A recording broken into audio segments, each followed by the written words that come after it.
Okay, so we have covered the first four requirements of eHealth incentive. They were integrating healthcare identifiers, HPIO, HPII, and IHI. Second, secure messaging capability like Argus or HealthLink. The third requirement, data records and clinical coding like ICPC2+. And the fourth one, electronic transfer of prescriptions like MediSecure and ERX. So moving on to the fifth requirement, that is My Health Record or PCEHR. From May 2016, the PIP Digital Health Incentive replaces the PIP eHealth Incentive. So there's a bit of difference and a few requirements to be met to be able to receive eHealth incentive regarding MyHR. We will be covering the topics about MHR requirements, assisted registration within Medtech. So I'll show you the demo for that as well.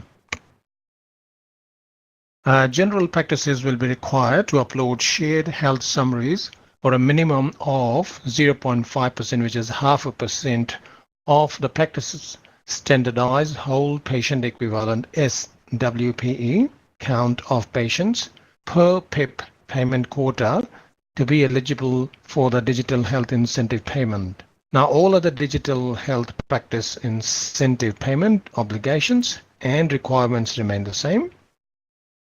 The practices must register for HPIO, HPII, PKI certificate, and My Health Record with NETA to access the DHS eHealth record. We have talked about HPIO, HPII, PKI, and I'll show you the PKI a bit more in detail, saying where we can obtain that certificate from. So let's take you to the website here for the NETA, which is Digital Health Online Forms. And you can see what is NASH PKI certificate, and this is where you can find more information and apply online.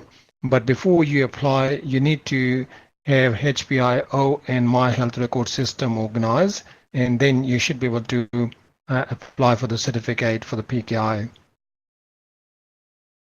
Okay, this is another page from the same website, digitalhealth.gov.au, that gives you more information on PKI. And there is a prerequisite mentioned here, what is required. Again, we need to have that IHI, all the health identifiers, HPIO, IHI, all organized before we apply for PKI certificate. Now, taking to the humanservices.gov.au website as well, if you prefer to apply on paper. So there are some information available on this website. And if you see on the eligibility criteria, there are a couple of forms. You can say apply, and these are the forms can be downloaded to apply to the post or fax. Okay, so moving on to the My Health Record, which is the other requirement. This is the home page for My Health Record, and at the bottom you can see register or access My Health Record, where the patients can get themselves registered. And if I click on that register button, I'll show you here. It opens up this particular page and it says how it works.